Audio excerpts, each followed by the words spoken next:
I don't know what you think about this Lent days. కాబట్టి యొక్క ఈ Lent days లేదా శ్రమల కాలం అంటే దీని గురించి మీరు ఏం అనుకుంటున్నారో నాకే తెలియదు. But I thank God for Lent days. కానీ ఈ దినాలను బట్టి నేను దేవుడికి వందనాలు చెల్లిస్తూ ఉన్నాను. Because my in general observation is chicken is cheaper during these Lent days. ఎందుకంటే సాధారణంగా చికెన్ అనేది కొద్దిగా చీప్గా ఉంటుంది ఈ సమయంలో. Maybe because some people give up eating. మరి కొంతమంది ఆ విధంగా చికెన్ తినకపోవడం వల్ల అయ్యుండొచ్చు. But it's okay, nothing wrong about those who want to fast 40 days, nothing wrong about. కాబట్టి 40 దినాలు ఆ విధంగా ఉపవాసం ఉండాలి అనుకోవడంలో దాంట్లో ఏమీ తప్పేమీ లేదు. But what is good is that during this time everyone talks about the cross. కానీ ముఖ్యమైన విషయం లేదా మంచి విషయం ఏంటంటే ఈ సందర్భంలో అందరూ కూడా సిలువను గురించి మాట్లాడుతూ ఉంటారు. You see, it's important to talk about the cross. కాబట్టి సిలువను గురించి మాట్లాడడం అనేది చాలా ముఖ్యమైన విషయం.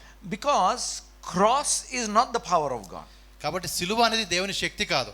The message of the cross is the power of God. సిలువను గురించిన వార్త అది దేవుని యొక్క శక్తిగా ఉంటుంది. So every time you talk about the cross of Jesus Christ, God's power is manifested. కాబట్టి ప్రతిసారి కూడా యేసుప్రభు యొక్క సిలువను గురించి మనము మాట్లాడుతుండగా దేవుని యొక్క శక్తి అనేది ఆ బయలుపరచబడేది ప్రత్యక్షపరచబడుతూ ఉంటుంది. See, I want to talk to you about the cross today. కాబట్టి ఈ రోజు నేను సిలువను గురించి మీతో మాట్లాడడానికి ఇష్టపడుతున్నాను. But I think a little different than it could be in your imagination. కాబట్టి మీ యొక్క ఊహకిలో ఉన్న దానికన్నా కొంచెం వేరుగా ఉండడానికి అవకాశం ఉంది. Let's go to the book of Galatians. గలతీ పత్రిక వెళ్దాం మనం. Chapter 5 verse 10 and 11. 5వ అధ్యాయము 10-11 వచనాలు. I have confidence in you in the Lord that you will have no other mind, but he who troubles you shall bear his judgment, whoever he is. And I, brethren, if I still preach circumcision, why do I suffer persecution? Then the offense of the cross has ceased. మీరెంత మాత్రమును వేరుగా ఆలోచింపరని ప్రభునందు మిమ్మును గూర్చి నేను రూఢిగా నమ్ముకొనుచున్నాను. మిమ్మును కలవరపెట్టుచున్నవాడు ఎవడైనను వాడు తగిన శిక్షను భరించును. సహోదరులారా, సున్నతి పొందవలనని నేను ఇంకనూ ప్రకటించిన ఎడల ఇప్పటికీ హింసింపబడనేలా. Now he is talking about one word in English, offense of the cross. కాబట్టి ఇక్కడ ఇంగ్లీష్లో ఆ పదము వాడుతుంటే అఫెన్స్ ఆఫ్ ద క్రాస్ అనే మాట. People get offended when we talk about the cross. అనగా సిలువను గురించి మనం మాట్లాడుతున్నప్పుడు కొంతమందికి అది కొద్దిగా బాధకరంగా ఉంటుంది. Or people feel insulted when we talk about the cross. లేకపోతే సిలువను గురించి మాట్లాడినప్పుడు కొంతమంది కొంచెం అది అవమానకరంగా భావిస్తారు. That's one part, leave that aside. అది ఒక భాగము, దాన్ని ప్రక్కన పెట్టేద్దాము. But do you realize that it also means you can become an offense to the cross? కాబట్టి మరి మీరు కూడా సిలువకి కొంచెం ఇబ్బందికరంగా లేకపోతే బాధకరంగా మారడానికి అవకాశం ఉంది. ఆ విషయం మీకు తెలుసా? Or insulting the cross. లేకపోతే సిలువను మీరు అవమానించే విధంగా మీరు చేయడానికి అవకాశం ఉంది. I mean, how can anyone insult the cross? సిలువను ఎవరైనా అవమానించగలుగుతారా? అది ఎలా సాధ్యము? Do you think if you kick the cross, the wooden cross will be insulted? కాబట్టి ఒక ఆ చెక్కతో చేయబడిన సిలువను మీరు తన్నారనుకోండి, అప్పుడు అది ఆ సిలువకు అవమానమా?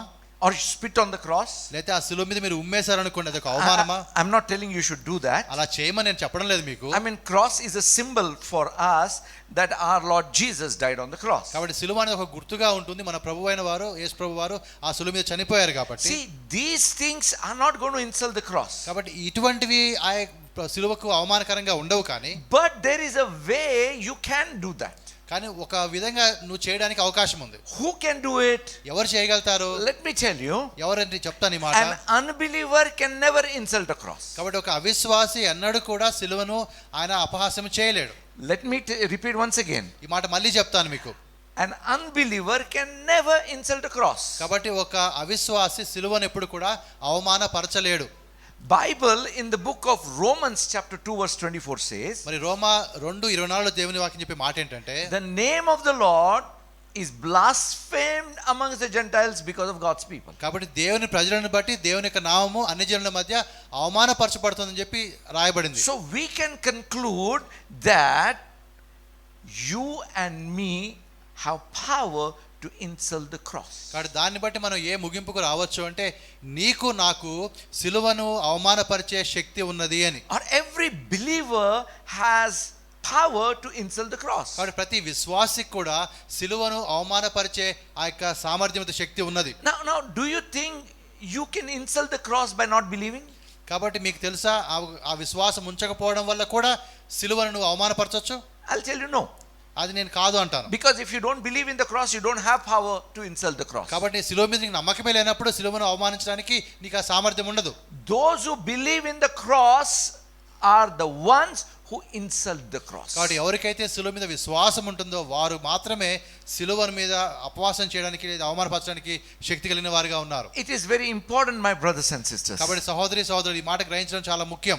Because many times without realizing we do that. కాబట్టి చాలా సార్లు గ్రహించకుండానే తెలియకుండానే ఈ పని మనం చేస్తూ ఉన్నాం. I'll give an example. ఒక ఉదాహరణ నేను మీకు చెప్తాను. When we ask generally a believer a question, how are you? కాబట్టి ఒక విశ్వాసిని లేకపోతే మన ఒక విశ్వాసిని అడిగామనుకో నువ్వు ఎలా ఉన్నావు అని, Now the general answer is like this. ఆయన మామూలుగా చెప్పే సమాధానం ఏ విధంగా ఉంటుంది? I am fine by God's grace and by your prayer. కాబట్టి వారు చెప్పే సమాధానం ఏంటంటే నేను బాగానే ఉన్నాను మీ దేవుని కృపను బట్టి మీ ప్రార్థనలను బట్టి అంటాడు. You heard that? ఆ మాట మీరు విన్నారా? Now let me ask you a question. ఒక ప్రశ్న మిమ్మల్ని నేను అడుగుతాను. Most of the times you have never prayed for that person. కాబట్టి చాలా సార్లు ఆ వ్యక్తి కోసం నువ్వు ప్రార్థన చేయలేదు. Correct? Huh? అవునా కాదా? But the second thing is, రెండవది ఏంటంటే even if you have prayed for that person, నువ్వు ప్రార్థన చేసినా కూడా is it your prayer or it is God's grace because of which he is fine? కాబట్టి ఆయన ఆ విధంగా బాగున్నాడు అంటే దానికి కారణం నీ ప్రార్థననా దేవుని కృపనా Or combination? లేకపోతే రెండు కలిసా? Huh? Grace alone. కృప మాత్రమే. Grace alone. కృప మాత్రమే. So when you tell or when you add prayer to grace, that means you are reducing the value of grace. కాబట్టి నువ్వు ఆ విధంగా కృపకి నువ్వు ప్రార్థనని కలిపావనుకో అప్పుడు కృప యొక్క విలువను నువ్వు తగ్గిస్తూ ఉన్నావు. See, cross is about the grace that God has given to us. కాబట్టి ఆ సిలువ అంటే ఏంటంటే దేవుడు మనకు అనుగ్రహించిన కృపగా ఉంటుంది. See, grace is not about receiving what you do not deserve. కాబట్టి కృప అంటే ఏదో నీవేదో పొందడానికి అర్హత లేనప్పుడు పొందుకునేది మాత్రమే కాదు. Grace is about receiving everything that Jesus deserves. కాబట్టి యేసు ప్రభువు ఏదైతే పొందడానికి అర్హుడుగా ఉన్నాడో అదంతా కూడా నువ్వు పొందుకోవడమే దేవుని కృపగా ఉంటూ ఉంది. Now when you have received something from Jesus, కాబట్టి ఆ విధంగా నువ్వు క్రీస్తు నుంచి కొంత పొందుకున్న తర్వాత remember it is a gift. అది ఒక బహుమానం అనే విషయం నువ్వు జ్ఞాపకం ఉంచుకోవాలి. Imagine you come to my house. మీరు మా ఇంటికి వచ్చారనుకుందాము. Do come. రండి. Okay? Come with a gift. ఒక బహుమానంతో రండి. Now you give me a gift. అప్పుడు మీరు ఒక బహుమానం ఇస్తారు నాకు. And then I ask you how much do I need to pay? నీకు ఎంత ఇవ్వాలి డబ్బులు అని అడిగాను అనుకోండి. You have given me a gift. మీరు నాకు బహుమానం ఇచ్చారు. And I am asking how much do I need to pay? ఎంత చెల్లించాలి అని అన్నాను అనుకోండి. Now what would you feel? అప్పుడు నువ్వేమనుకుంటావు? నీకేమనిపిస్తుంది? Insulted. అదొక అవమానం కదా. That you have not valued or regarded the gift. ఆ బహుమానానికి ఇవ్వాల్సిన విలువను నువ్వు ఇవ్వలేదు అని తెలిసిపోతుంది. You are trying to earn what you brought as a gift. ఒక బహుమానంగా నీకు తెచ్చిన దాన్ని నీవేదో ప్రయత్నంతో సంపాదించుకోవడానికి ప్రయత్నిస్తున్నావు. And that is an insult. అది అవమానకరంగా ఉంటుంది. The moment you begin to add anything else to the work of Jesus on the cross, it becomes an insult to the cross. కాబట్టి యేసు ప్రభువు శిలువలో చేసిన ఆ కార్యానికి నువ్వు ఏది కలిపినా కూడా అది ఆ శిలువకు అవమానకరమే. Now we read Galatians 5 verse 10 and 11. గలతీ 5 10 11 వచనాలు మనం చదివాము. But verse 7 and 8 tells us how serious it is. 7 8 వచనాలు మనం చూస్తే ఇది ఎంత మరి చాలా ప్రమాదకరమైన విషయం మనం గమనిస్తున్నాము. He says you ran well. Who hindered you from obeying the truth? This persuasion does not come from him who calls you. A little leaven leavens the whole lump. కాబట్టి మీరు బావుగా పరిగెత్తుచుంటిరి, సత్యమునకు విధేయులు కాకుండా మిమ్మల్ని ఎవడు అడ్డగించను? ఈ ప్రేరేపణ మిమ్మల్ని పిలుచున్న వాని వల్ల కలగదు. పులిసిన పిండి కొంచెమైనను ముద్ద అంతయు పులియ చేయును. Remember, the book of Galatians is written in a particular context or a particular background. కాబట్టి గలతీయులకు రాసిన పత్రిక అనేది ఒక ప్రత్యేకమైనటువంటి సందర్భంలో రాయబడిన పుస్తకం అది. People of Galatia started very well in the spirit. కాబట్టి ఆత్మలో సరిగా మంచిగానే ప్రయాణం ప్రారంభించిన వారుగా ఉన్నారు గలతీయులు. And then they went into flesh. అక్కడ నుంచి వారు ఆ శరీరానుసారంగా ఆలోచించడం ప్రారంభించారు. Now remember, when they went into flesh, it's not about they were desiring for the worldly things. It's not about that. కాబట్టి అంటే శరీరానుసారంగా ఆలోచించడం అంటే లోక సంబంధమైనటువంటి కోరికలు కలిగి ఉన్నారు అని అర్థం కాదు. See, many times we think that according to the flesh means you are desiring things in the world. కాబట్టి మరి శరీరానుసారం అంటే మనం అనుకుంటాము లోకంలో ఉన్న వాటిని మనం ఆశిస్తున్నామేమో అనుకుంటాం. Their problem was they were trying to earn the gift which is given freely to them. కాబట్టి వారి సమస్య ఏంటంటే ఉచితంగా ఇవ్వబడే బహుమానాన్ని వారు తమ సొంత ప్రయత్నాల ద్వారా సంపాదించుకోవడానికి ప్రయత్నం చేస్తున్నారు. Paul says, who has bewitched you? కాబట్టి ఎవరు మిమ్మల్ని ఆ విధంగా మోసం చేశారు? He says, how have you received the Holy Spirit? Is it by obeying the commandment or it is given by faith? కాబట్టి మీకు ఏ విధంగా పరిశుద్ధాత్మను పొందుకున్నారు అనగా ఆజ్ఞలు అనుసరించడం వలన లేకపోతే విశ్వాసంతో స్వీకరించడం వలన? See, we get tempted many times, my brothers and sisters, to depend upon our works to receive something from God. కాబట్టి చాలాసార్లు ఆ విధంగా మనం శోధనలో గురి అవుతుంటాము అనగా ఏదో ఒకటి క్రియలు చేసి దేవుని నుంచి ఏదో పొందుకోవాలి అని. Imagine you want to go to Delhi. మీరు ఒక ఢిల్లీ వెళ్ళాలనుకున్నారు ఆ విధంగా అనుకుందాం. By train or by flight. Let's say by flight. Train flight అనుకుంటే ఫ్లైట్ అనుకుందాం. So what's your effort? మీరు చేయాల్సిన పని ఏంటి, ప్రయత్నం ఏంటి? Your effort is to get out of the house to the airport and get inside the plane. కాబట్టి నువ్వు ఇంట్లో నుంచి బయటికి రావాలి, ఎయిర్పోర్ట్కి వెళ్ళాలి, ఎయిర్పోర్ట్లో ఆ విమానం ఎక్కాలి. How much are you concerned about the journey once you go inside, or how much are you responsible for the journey once you get inside? ఒకసారి లోపలికి వెళ్ళిన తర్వాత ఎంతవరకు నువ్వు బాధ్యత వహిస్తావు నీ ప్రయాణం విషయంలో? Now, are you going to be thinking about how is the condition of the flight? విమానం అనే కండిషన్ ఎలా ఉంది అనుకుంటావా? Or how is the pilot? ఆ పైలట్ ఎలా ఉంటాడు You అనుకుందామా? don't even see the pilot. మనం పైలట్ ని చూడని కూడా చూడం కదా. You sit down here and get off there. మీరు ఇక్కడ కూర్చుంటారు, అక్కడ మీరు బయటికి వస్తారు. Imagine you get down there అక్కడ దిగిన తర్వాత and say, అమ్మయ్యా అన్నాం అనుకో. oh, how I ran from Hyderabad to Delhi. మరి ఎంత బాగా పరిగెత్తి వచ్చాను హైదరాబాద్ నుంచి ఢిల్లీకి. My energy, this thing has caused the plane to travel from Hyderabad to Delhi. కాబట్టి నా యొక్క శక్తి ద్వారా, నా యొక్క బలం ద్వారానే ఆ విమానం అనేది ఆ విధంగా హైదరాబాద్ నుంచి ఢిల్లీ వరకు వచ్చింది. If you tell that to somebody, ఆ విధంగా ఎవరికైనా నువ్వు చెప్పావనుకో, what will they say? వాళ్ళు ఏమంటారు నేను చూసి? నీకేదో కొంచెం తేడా ఉంది అంటారు. Something's wrong. కదా, ఏదో తేడా ఉంది నీకు బుర్రలో అంటారు. Imagine we try to do that with the things of God. కాబట్టి చాలా సార్లు అంటే దేవుని విషయాలు కూడా ఆ విధంగా మనం చేస్తూ ఉంటాం. You have come into Christ. మనం క్రీస్తులోనికి వచ్చాము. It is now He who causes you to will and even gives you strength to do the will. కాబట్టి ఇప్పుడు ఆయన నీకు ఆలోచన ఇస్తాడు, ఆ పని చేయడానికి కావాల్సిన సామర్థ్యాన్ని కూడా ఆయనే ఇస్తాడు. It is He, my brothers and sisters, who deserves all the credit. కాబట్టి ఆయనకు మాత్రమే ఆ యొక్క ఘనత అంతా లేదా ఆ యొక్క క్రెడిట్ అంతా కూడా ఆయనకే రావాలి. The moment you begin to take the credit or give the credit to somebody, you are insulting the cross. కాబట్టి దాన్ని బట్టి నిన్ను మెచ్చుకున్నా లేకపోతే వేరే వ్యక్తులను నువ్వు మెచ్చుకున్నా కూడా దాని ద్వారా నువ్వు ఆ సిలువను మరి నువ్వు అవమానపరుస్తూ ఉన్నావు. It's a serious thing, my brothers and sisters. ఇది చాలా సీరియస్ గా మనం ఆలోచించాల్సిన విషయం. I'm not telling that you should not pray. మీరు ప్రార్థన చేయకూడదని నేను చెప్పడం లేదు. Prayer is very important. ప్రార్థన చాలా ముఖ్యమైనది. Jesus said, even if it is my will, you must pray. కాబట్టి అది నా చిత్తం అయినా కూడా మీరు ప్రార్థన చేయాలని చెప్పి యేసుప్రభు వారు చెప్తారు. I'm not here reducing the value of prayer. ప్రార్థన యొక్క ఆ యొక్క సామర్థ్యాన్ని తగ్గించడం కోసం ఇక్కడ నేను లేను. But I want to tell you, even if you have prayed, credit is not your prayer. Credit is the work of Jesus on the cross, and that's all. కాబట్టి ఒకవేళ నువ్వు ప్రార్థన చేసినా కూడా ఆ క్రెడిట్ అనేది నీకు కాదు, కానీ సిలువలో యేసుప్రభు చేసిన కార్యానికి ఆ క్రెడిట్ వెళ్తూ ఉంది. Many times people say, oh, I'm so much blessed because of my prayer life. కాబట్టి చాలా సార్లు ప్రజలు అంటుంటారు నేను చాలా ప్రార్థన చేశాను కాబట్టి నేను చాలా దీవించబడ్డాను. Sometimes even men of God, they say that this big ministry is established because of my knees, because I've spent hours and hours on my knees. కాబట్టి చాలా మంది దైవజనులు కూడా ఇంత గొప్ప పరిచయం నేను ఎందుకు చేయగలిగానంటే నేను మోకాళ్ళ మీద గంటల నుండి ప్రార్థన చేశాను కాబట్టి.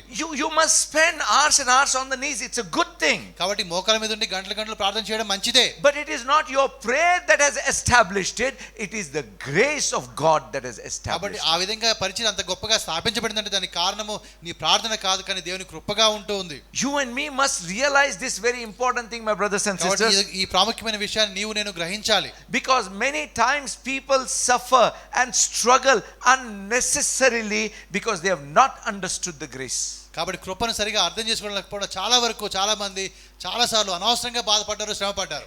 Jesus talked about the sparrows. కాబట్టి ఆ విధంగా ఆ పిచ్చుకల గురించి దేవుడు మాట్లాడతాడు. He says that they neither sow nor reap. అవి మరి విత్తవు కోయవు అని చెప్తాడు. See, he says they do not sow, do not reap. ఆకాశ పక్షులు అవి విత్తవు కోయవు అంటాడు. But still I take care of them. కానీ అయినా కూడా పరలోక తండ్రి వాటిని పోషిస్తున్నాడు. So God taking care of those birds has nothing to do with their sowing or reaping. కాబట్టి దేవుడు ఆ పక్షులను చూస్తున్నాడు, పోషిస్తున్నాడు అంటే అది వారి యొక్క విత్తడము కోయడం అనే దానికి సంబంధం ఏమీ లేదు. He says I take care of them because I'm their God. నేను వారి దేవుడిని కాబట్టి నేను వారిని పోషిస్తున్నాను. And then he says, ఆ తర్వాత ఆయన మాట ఏంటంటే, are you not of more value than those birds? కాబట్టి వాటికన్నా మీరు బహుశ్రేష్ఠులు కారా అంటాడు. Then how much more will I take care of you? కాబట్టి మీ విషయం ఇంకా ఎంత శ్రద్ధ కలిగి ఉంటాను. Just because I am your father I will take care of you. నేను మీ తండ్రిని కాబట్టి మీ విషయంలో నేను మిమ్మల్ని చూసుకుంటాను. You try to earn it, you will miss it. కానీ నీ సొంతగా నువ్వు సంపాదించుకోవాలని ప్రయత్నం చేస్తే మాత్రము నువ్వు ఇబ్బందుల్లో పడతావు. See, obedience is important. విధేయత చాలా ప్రాముఖ్యమైనది. Because without obedience we simply come out of the grace. That's a different thing. కాబట్టి విధేయత లేకపోతే కృపలోంచి బయటికి వచ్చేస్తాం.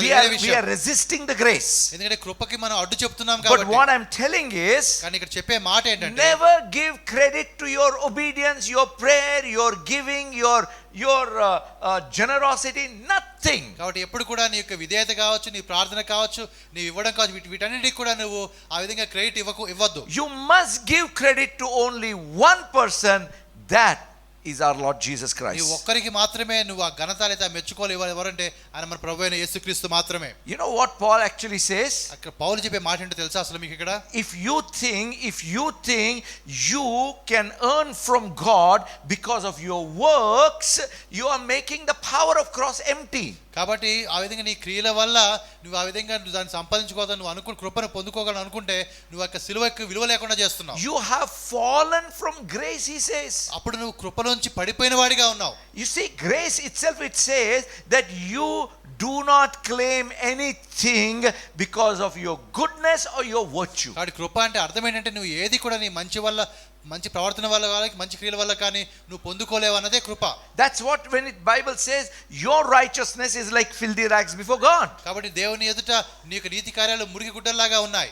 When we talk about the cross, my brothers and sisters, కాబట్టి మనము సిలువను గురించి మాట్లాడుతూ ఉన్నప్పుడు we are committed to give credit to God and God alone. కాబట్టి మనము దేవునికే ఆ ఘనత ఆ యొక్క క్రెడిట్ మనం ఇస్తూ ఉన్నాం, ఆయనకు మాత్రమే. Sometimes we ask God, what do I need to do to be blessed from you? కాబట్టి మీ నుంచి దీవెనలు పొందుకోవాలనుకుంటే నేను దేవాన్ని నేను ఏం చేయమంటావు? In other words, we are telling God, how much do I need to pay to receive a gift from you? కాబట్టి మీ నుంచి ఒక బహుమానం రావాలంటే నీకు ఎంత చెల్లించాలని చెప్పి మనం దేవుణ్ణి అడుగుతూ ఉన్నాం. See, the moment you pay, it's no more a gift. కాబట్టి ఎప్పుడైతే నువ్వు చెల్లిస్తావో వెళ్ళను అది నీకు బహుమానం కాదు ఇంకా. We must realize that God is not trying to make a business out of our lives. కాబట్టి మన జీవితాల ద్వారా దేవుడు ఏదో ఒక వ్యాపారం చేయడానికి ప్రయత్నం చేయడం లేదు. He gave us.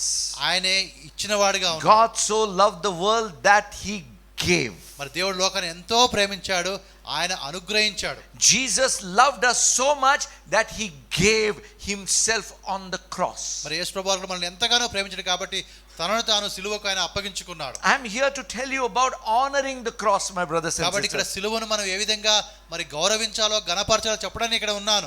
You know, even when we talk about let's say students, మరి విద్యార్థి గురించి మనం మాట్లాడుతున్నప్పుడు there are students who have worked hard day and night and have not received the result. కాబట్టి చాలా మంది స్టూడెంట్స్ అంటే విద్యార్థులు చాలా కష్టపడి ప్రయత్నం చేస్తారు కానీ కొన్నిసార్లు వారికి కావాల్సిన ఫలితం వారికి రాదు. There are students, they have not worked so great, so hard, but they have seen the result. కానీ కొంతమంది విద్యార్థులు గొప్పగా వారు కష్టపడకపోయినా కూడా వారు ఫలితాన్ని చూస్తూ ఉన్నారు. You see, what do you say about that? వాటి గురించి మనం ఏం చెప్తాము? There are prayerful people who have seen defeats in their life, మరి ఎంతో మంది ప్రార్థన పరులు కూడా వారి జీవితంలో ఓటమిని ఎదుర్కొన్నారు. and there are some simple people who have seen great victories in their life. కాబట్టి కొంతమంది సాధారణ వ్యక్తులు కానీ వారి జీవితంలో అనేక విజయాలు వారు చూశారు. There are people who have given and given and given and given and have received nothing. కాబట్టి కొంతమంది ఆ విధంగా ఇస్తూ వచ్చారు కానీ వారు ఏమీ పొందుకోలేకపోయారు. There are people who have not given anything but still received. కానీ కొంతమంది ఏమి ఇవ్వకపోయినా కూడా వారు పొందుకున్నారు. You see, my point is, నేను చెప్పాలన్న మాట ఏంటంటే, do not tag receiving from God to any of your works including prayer.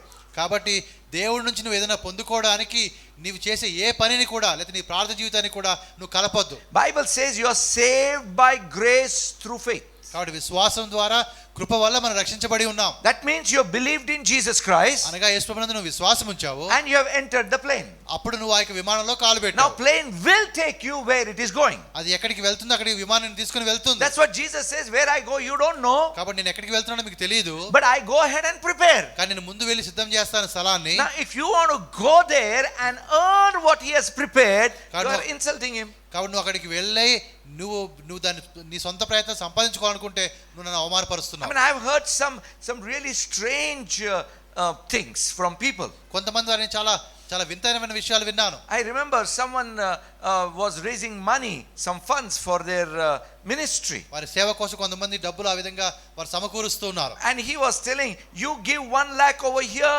God will prepare 1 acre of golden fields for you in heaven. కాబట్టి ఇక్కడ 1 లక్ష రూపాయలు ఇచ్చావు, పరలోకంలో 1 ఎకరం బంగారం పొలం నీకు ఉంటది. I said, nahi hota hai. It doesn't work like that. ఆ విధంగా అవ్వదండి. It doesn't work like that. ఆ విధంగా జరగదు. See, when you receive from God simply because of his grace, కాబట్టి కేవలం కృప ద్వారానే నువ్వు దేవుని నుంచి పొందుకున్నప్పుడు you will automatically give.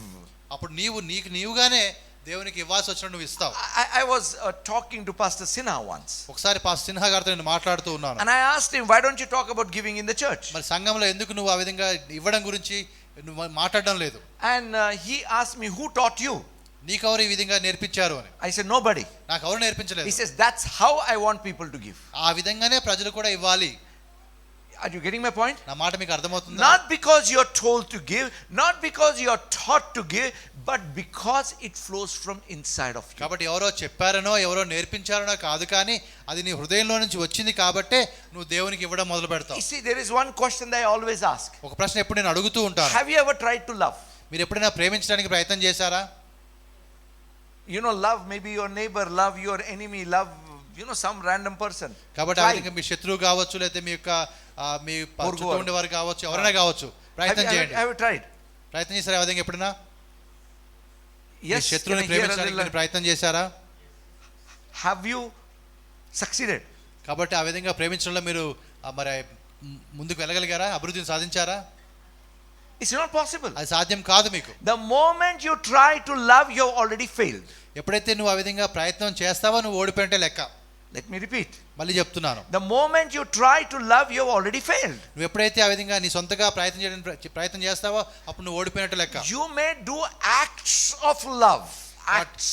కాబట్టి ప్రేమ సంబంధించిన కొన్ని కార్యాలు నువ్వు చేయొచ్చు. Like, you know, be patient, try to be patient and try to do good to that person, etc., etc., etc. కొద్ది ఓపికగా ఉండడం కావచ్చు, లేకపోతే ఆ విధంగా అవతల వ్యక్తికి మేలు చేయడం కావచ్చు, ఇవన్నీ చేయొచ్చు. But that's not love. అది ప్రేమ కాదు. Love has to flow naturally from inside. లోపల నుంచి సహజంగా బయటికి వచ్చేదే ప్రేమ. You see, why are you supposed to love? అసలు నువ్వు ఎందుకు ప్రేమించాలి? Why are you supposed to love? నువ్వు ఎందుకు ఒక వ్యక్తిని ప్రేమించాలి? Because God loved you. ఇక దేవుడు మిమ్మల్ని ప్రేమించాడు కాబట్టి. He has given his love to you. ఆయన తన ప్రేమను మీకు ఇచ్చాడు కాబట్టి. He is not asking from you what he has not given. ఆయన ఏదైతే ఇవ్వలేదో దాన్ని ఇమ్మని ఆయన అడగడం లేదు మనం. He has already given his love to you, and now with the love he has given you love. उसमें तुम्हारा बड़ापना कुछ भी नहीं है. కాబట్టి ఆయన ప్రేమ నీకు ఇచ్చాడు కాబట్టి ఆ ప్రేమలో నుంచి నువ్వు ఇతరులకు ప్రేమను పంచమంటున్నాడు కాబట్టి దాంట్లో నువ్వు చేసే గొప్ప ఏమీ లేదు. No greatness of yours. నీ సొంత గొప్పతనం ఏమీ లేదు ఇక్కడ. Why should you forgive? నువ్వు ఎందుకు క్షమించాలి? Because he has forgiven. ఆయన క్షమించాడు కాబట్టి. See, if you understand he has forgiven you and you know how bad a sinner you are, you should have no hesitation in forgiving someone else. కాబట్టి నువ్వు ఎంత పాపివో నువ్వు గ్రహించినప్పుడు, ఆ పాపాన్ని ఆయన క్షమించాడనే విషయం నువ్వు తెలుసుకున్నప్పుడు, వేరే వ్యక్తిని క్షమించాల్సి వచ్చినప్పుడు నీకు ఎటువంటి సందేహము ఉండదు. Now should you be boasting about your giving? కాబట్టి దాన్ని బట్టి నీ యొక్క ఇచ్చేదాన్ని బట్టి నువ్వు ఏమైనా అతిశయపడుతూ ఉండాలా? Should you be boasting about your loving? నువ్వు ప్రేమించిన దాన్ని బట్టి నువ్వు అతిశయపడాలా? Or should you be boasting about your forgiving? లేదా నువ్వు క్షమించిన దాన్ని బట్టి నువ్వు అతిశయపడాలా? Oh, that person has done so bad to me, but you know what? I forgave. I'm such a great person. కాబట్టి అయ్యో ఆ వ్యక్తి చాలా కీడు చేశాడు నాకు, అయినా కూడా నేను క్షమించాను, నేను ఎంత గొప్పవాడిని. क्या काम से? అప్పుడు నీకు ఏమీ లాభం ఉండదు ఇటువంటి మాటల వల్ల. You see, you should know that you have received forgiveness in abundance, and out of what you have received, you let it flow. కాబట్టి ఒక ఒక చాలా గొప్పగా అయితే చాలా ఎక్కువగా నువ్వు క్షమాపణను పొందుకున్నావు కాబట్టి ఆ యొక్క పొందుకున్న దానిలో నుంచే ఆ క్షమాపణ అనేది ప్రవహిస్తూ ముందుకు You వెళ్ళాలి. see, for the building of the temple, David gave abundantly. కాబట్టి యొక్క ఆలయాన్ని కట్టడానికి దావీదు కూడా చాలా సమృద్ధిగా ఇచ్చాడు. Israel nation gave abundantly. Israel దేశం కూడా సమృద్ధిగా ఇచ్చింది దేవుని ఆలయం కోసం. And after that, what does he say? ఆ తర్వాత ఆయన చెప్పిన మాట ఏంటి? Lord, no greatness in that giving. కాబట్టి ఇవ్వడంలో పెద్ద గొప్పతనం ఏమీ లేదు. Out of what you have given, only I am giving. మీరు మాకు ఇచ్చిన వాటిలోంచి మేము మీకు ఇస్తున్నాం తిరిగి. No greatness of mine. నా సొంత గొప్పతనం ఎక్కడ లేదు. You see, what that means is, ఆ మాట యొక్క అర్థం ఏంటంటే, when you realize what you have received from God, you will never boast about what you have done. ఎప్పుడైతే ఈ విషయాన్ని నువ్వు గ్రహిస్తావంటే నువ్వు పొందుకున్నవే నీ కలిగి ఉన్నవి దేవుని నుంచే వచ్చాయని చెప్పి అప్పుడు వాటిని బట్టి ఎన్నడూ కూడా నువ్వు అతిశయపడవు. The moment you begin to boast about what you have done, whether it is giving, whether it is obedience, whether about prayer, you are reducing its value by insulting the cross. కాబట్టి ఆ విధంగా నువ్వు చేసిన కార్యాన్ని బట్టి కావచ్చు, నువ్వు ఇచ్చిన దాన్ని బట్టి కావచ్చు, నువ్వు అతిశయపడడం మొదలు పెట్టావంటే అప్పుడు నువ్వు సిలువను అవమానపరుస్తున్నట్టే. See, David says in Psalms 115 verse 1, మరి 115వ కీర్తన మొదటి వచనంలో దావీదు చెప్పిన he మాట says, ఇది. not unto us, Lord, not unto us, but to you alone be all glory, honor and మాహు praise. కాదు యెహోవా, మాహు కాదు నీ నామానికి మహిమ కలుగును గాక అంటాడు. See, you know, little bit of leaven can leaven the lump.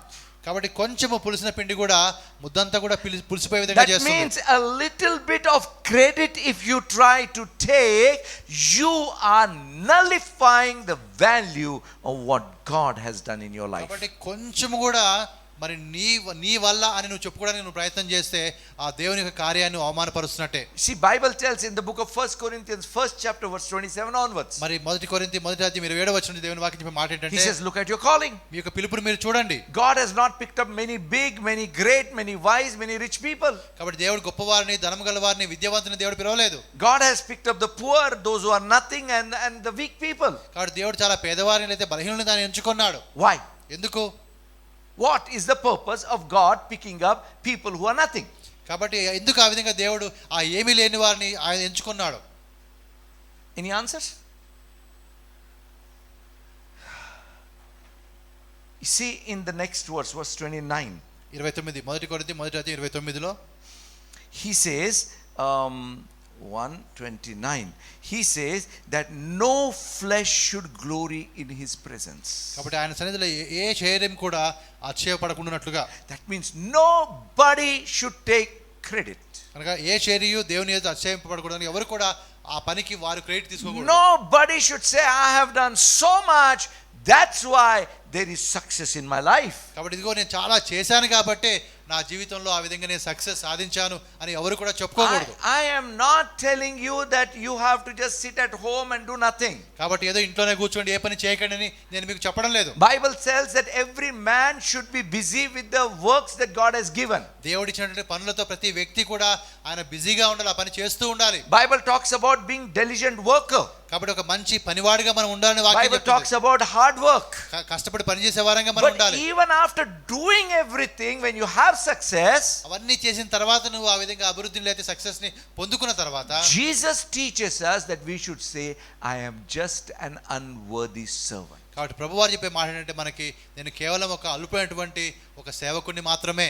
That means that we should never be like this before God, but we must always bend down before God, understanding we are nothing on our own. కాబట్టి ఈ విషయాన్ని మనం గ్రహించాలి. దాని అర్థం ఏంటంటే మనం దేవుని ఎదుట ఆ విధంగా తలను ఎత్తుకునే వారంగా కాకుండా దాని ఎదుట తల దించుకునే వారంగా మనం ఉండాలి అని చెప్పి. You see, God has desired to make our life easy and not difficult. కాబట్టి దేవుడి కోరిక ఏంటంటే మన జీవితాలు సులభంగా ఉండాలని, కఠినంగా ఉండకూడదని. Many times people say Christian life is not bed of roses, it's full of thorns and thistles. కాబట్టి చాలా మంది అంటే క్రైస్తవ జీవితం అనేది అనేక ముళ్ళులతో ఉండే ప్రయాణం అని చెప్తూ ఉంటారు. You know, when someone told that to me when in the initial days when I accepted the Lord, నేను ప్రభువుని అంగీకరించిన ప్రారంభ దినాల్లో ఒక వ్యక్తి నాకు ఆ మాట చెప్పినప్పుడు what is the question that came in my mind is, నా మనసుకు వచ్చిన ప్రశ్న ఏంటంటే, what have I got into? నేను అనవసరంగా దీంట్లోకి ఎందుకు వచ్చాను అని. I mean, imagine I tell you, brother, come to Jesus, you will suffer. కాబట్టి సహోదరుడు యేసు ప్రభు దగ్గరికి రా, నీకు శ్రమలు వస్తాయి. Kaun aayega bhai? ఎవరు వస్తారు? I mean, that's not what Jesus said. యేసు ప్రభు చెప్పిన మాట అది కాదు. Do you remember 16:33 of John? మరి యోహాను 16:33లో ఉన్న మాట తెలుసా మీకు? He says, in this world there are tribulations. ఈ లోకంలో శ్రమలు ఉన్నాయి. And then what he says? ఆయన ఏం చెప్పిన మాట ఏంటంటే, in this world there are ఈ tribulations, లోకంలో శ్రమలు ఉన్నాయి, so you should be worried. దాన్ని బట్టి నువ్వు బాధపడుతూ ఉండాలా? That's not what he said. ఆ మాట కాదని He చెప్పింది. said, be of good cheer. అని మీరు సంతోషపడండి, That means don't think about it. వాడి గురించి మీరు ఆలోచించకండి. I have overcome the world. నేను లోకమును జయించి ఉన్నాను. You see, in the midst of the tribulations in the world, if you are struggling, that means you're using your own strength. కాబట్టి ఈ యొక్క లోకంలో ఉండే శ్రమల మధ్యలో నువ్వు కష్టపడుతున్నావు అంటే అర్థం ఏంటంటే నీవు నీ స్వంత బలము చేత పనిచేస్తున్నావని. You see, when your flight is going in the air and there is a lot of air turbulence, కాబట్టి ఆ విధంగా విమానంలో ఉన్నావు అనుకో, అప్పుడు ఆకాశంలో వెళ్ళిన తర్వాత కొంచెం ఇబ్బందికరంగా పరిస్థితులు మారాయి అనుకో, you don't try to balance, right? కాబట్టి ఆ విమానం అటు ఇటు ఊగుతుంటే నువ్వు దాన్ని The flight balances itself. అది స్థిరంగా ఉంచి నువ్వు ప్రయత్నం చేయకూడదు, ఆ విమానమే దానికి You are in the plane, so plane does everything. You just keep sitting there. నువ్వు విమానంలో కూర్చున్నావు కాబట్టి కావాల్సినంత కూడా విమానమే చేస్తుంది, నువ్వు కూర్చుంటే చాలు. So there are troubles, సమస్యలు వస్తాయి, but Jesus says, sit tightly. I have done everything. కాబట్టి నువ్వు మంచిగా మనం కూర్చో, గట్టిగా కూర్చో, నేను చూసుకుంటాను. If you try to get out of the airplane and try to balance, you know what will happen, right? కాబట్టి ఆ విమానం నుంచి బయటికి వచ్చి నేను దీన్ని విమానం అటు ఇటు వెళ్తుంది కాబట్టి దీన్ని నేను సరి చేస్తానని నువ్వు అనుకున్నావు అనుకో. My brothers and sisters, కాబట్టి సహోదరి సహోదరులారా, what I'm talking to you is extremely important. నేను మాట్లాడుతున్న ఈ మాటలు చాలా ముఖ్యమైన మాటలు. Jesus did not say, take my yoke upon you, my yoke is heavy and my burden is difficult. కాబట్టి నా యొక్క కాడిని మీరు మోయండి, అది చాలా కఠినమైనది, చాలా కష్టమైనది అని ఆయన చెప్పలేదు. He said, my yoke is easy and my burden is light. కాబట్టి నా యొక్క కాడి చాలా సులభంగా ఉంటుంది, తేలిగ్గా ఉంటుందని చెప్తున్నాడు. The reason it is light is because I have already finished all the work that is needed.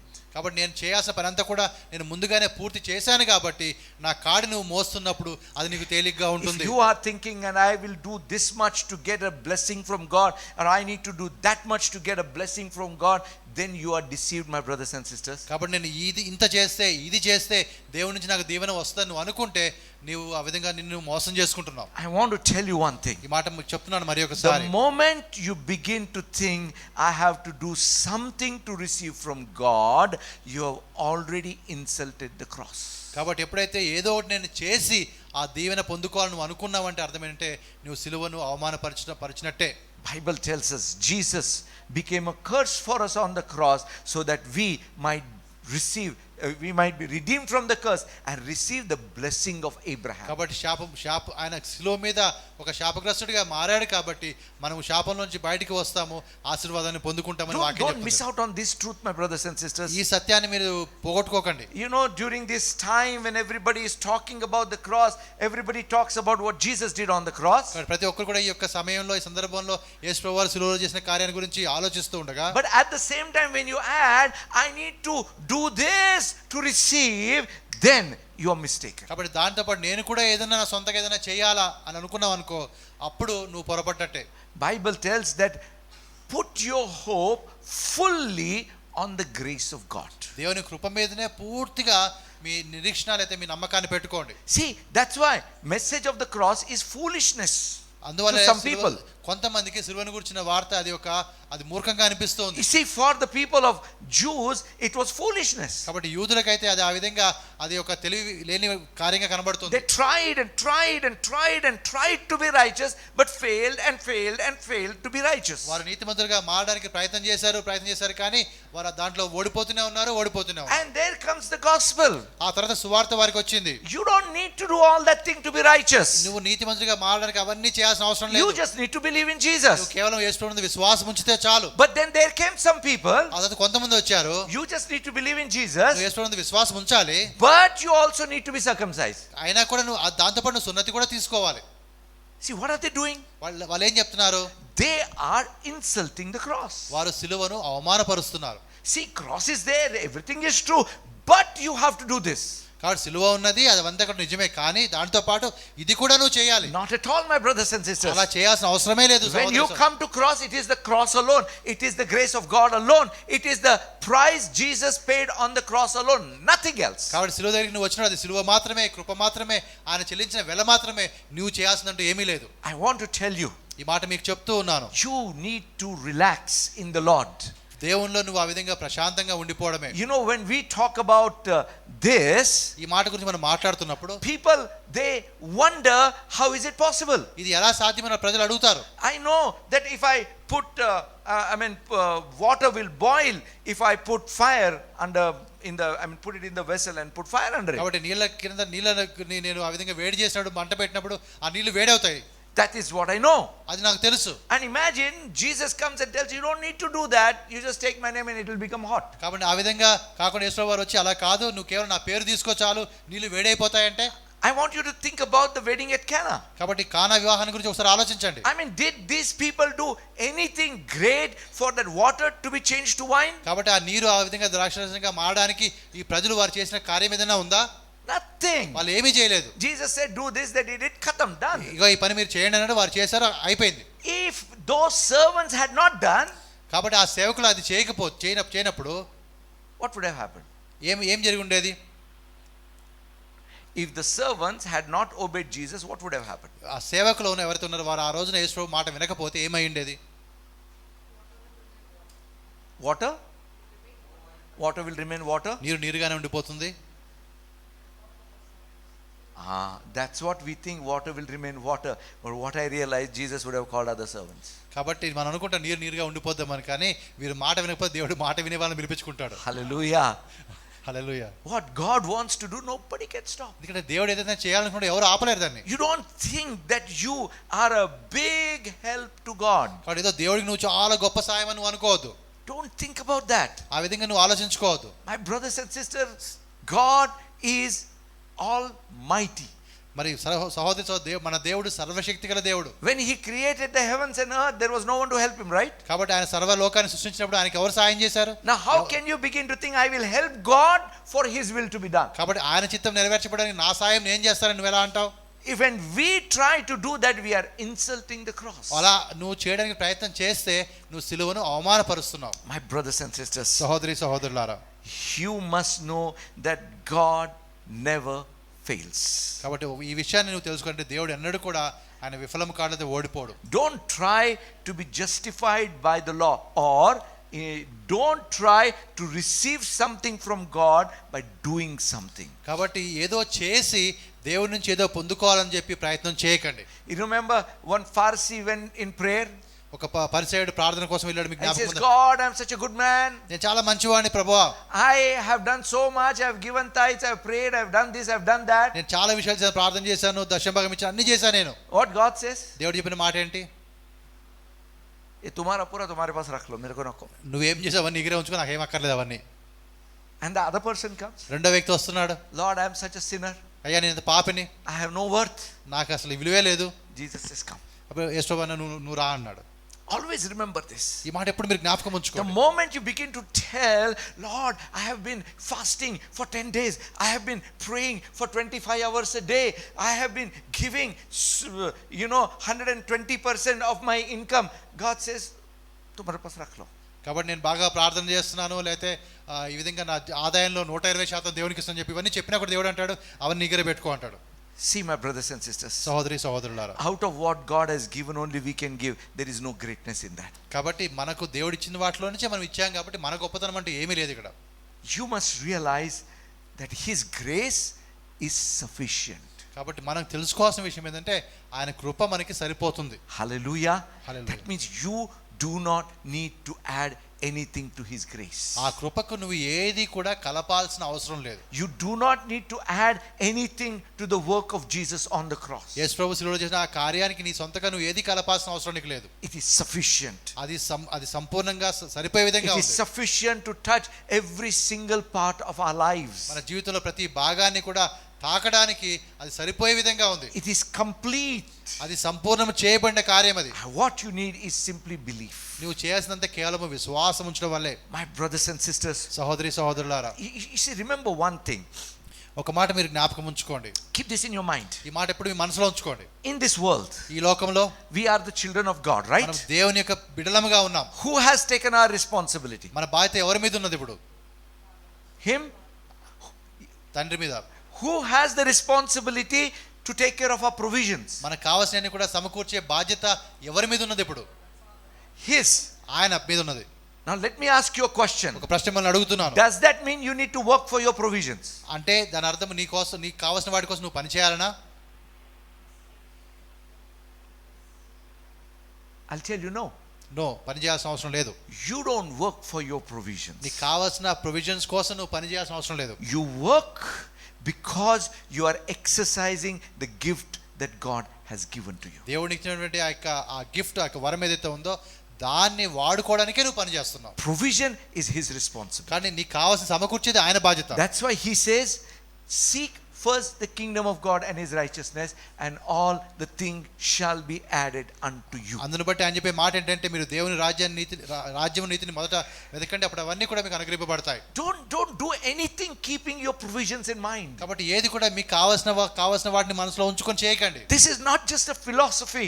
This is the word of God, and this is the experience. కాబట్టి ఇది ఏదో ఒక సిద్ధాంతం కాదు, ఇది దేవుని వాక్యము, ఇది ఒక అనుభవం. అది seek what God wants you to do. నీవు ఏమి చేయాలని దేవుడు కోరుతున్నాడో దాని మీద నీ మనసు పెట్టు. Because he is seeking what you need in your life. కాబట్టి నీ జీవితం నీకేది కావాలో ఆయన వెతుకుతున్నాడు కాబట్టి he will provide.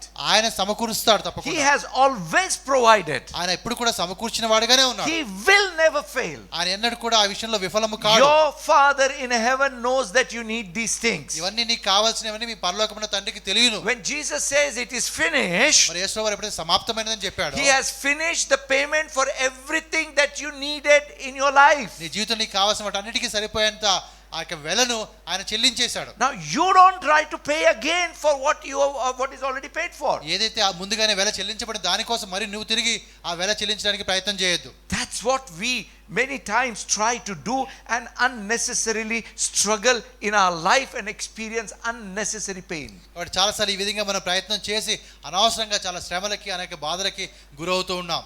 my brothers and sisters, సహోదరులారా, I am here to tell you that God is a faithful God. మన దేవుడు నమ్మదగిన దేవుడు అని చెప్పడానికి నేను నిలబడి ఉన్నాను. he does not do half work. ఆయన ఎప్పుడు కూడా సగం పని చేసే దేవుడు కాదు. when he does something, it is always complete. ఆయన ఏ పని చేసినా కూడా సంపూర్తి చేసే దేవుడుగా ఉన్నాడు. the work on the cross is complete. శిలువ మీద కార్యం సంపూర్ణం చేయబడింది. there is nothing that can be added to it, nothing that can be taken away from it. కాబట్టి దానికి ఏది కూడా నువ్వు కలపలేవు, ఏది కూడా తీసివేయలేవు. trust. నమ్మకం ఉంచండి. dare to trust. ఆ నమ్మకం ఉంచడానికి కావాల్సిన ధైర్యం కలిగి ఉండండి. hallelujah. Hallelujah. because I know he will not fail. నాకు తెలుసు ఆ విషయం ఏంటంటే ఆయన ఎన్నడూ కూడా ఆయన పనిలో విఫలము కాడు. heavens and earth may pass away, but his word will never pass away. ఆకాశము భూమి గతించును కానీ ఆయన వాక్యం ఎన్నడూ కూడా గతింపదు. hallelujah.